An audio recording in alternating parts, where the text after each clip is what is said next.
Disruptors are commonly referenced in the high-tech space mostly as people who come along and shake up the status quo, providing this radical new system that often invalidates whatever was being relied upon previously.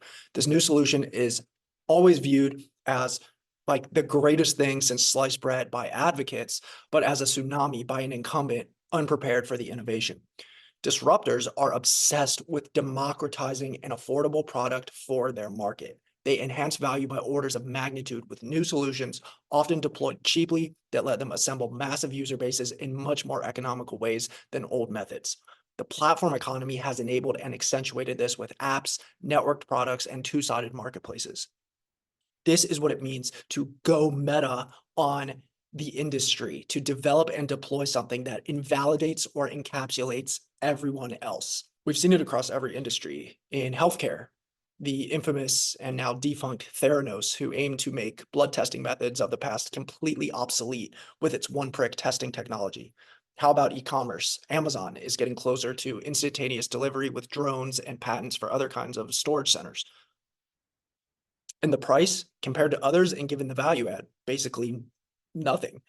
I mean, $12.99 or whatever it is for Amazon Prime per month for almost immediate shipping, access to millions of products at the press of a button with cheaper prices than any other platform or provider.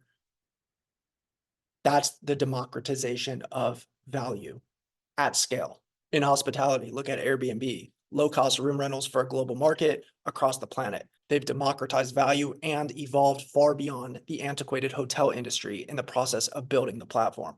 Food services, DoorDash, Instacart, Uber Eats, they've all cut out undesired excess around the grocery experience. With a few taps, your food's here in 20 minutes. And so sometimes this just means deciding to play where competition is least. The fact is, there's less people trying to do really hard stuff than relatively easy stuff. One reason I decided to co-found the neurotechnology startup that I'm working on now is because the barrier of entry is so high, while the upside, if it works, offers outsized potential for return and impact in the world. It's a high leverage space where you need very specific skills to even enter. And my co-founders happen to have those skills. But I sought out the opportunity with foresight saying, okay, I can either continue to play in this space where there's literally millions of other providers, whether you're talking about coaching or consulting or even the software game now, looking forward to what's on the horizon, to what's coming, industries of the future, and saying, how can I position myself ahead of the curve, jumping on a mounting wave instead of trying to ride on the curtails of an existing one?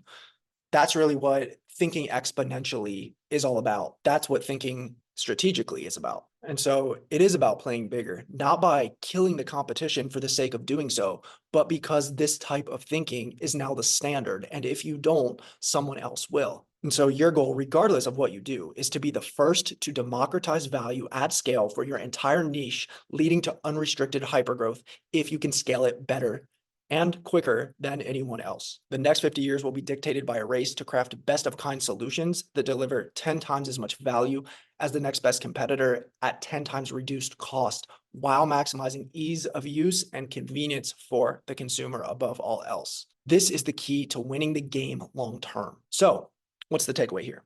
How can you refine your approach or alter what you're doing now so it invalidates the competition and lets you bring a 10 times better solution to market? Go ahead and list out 5 strategic or tactical pivots that you might be able to make in your business that would give the customer almost no choice but to go with you time after time. And these can be long-term pipe dream types of declarations or ideas.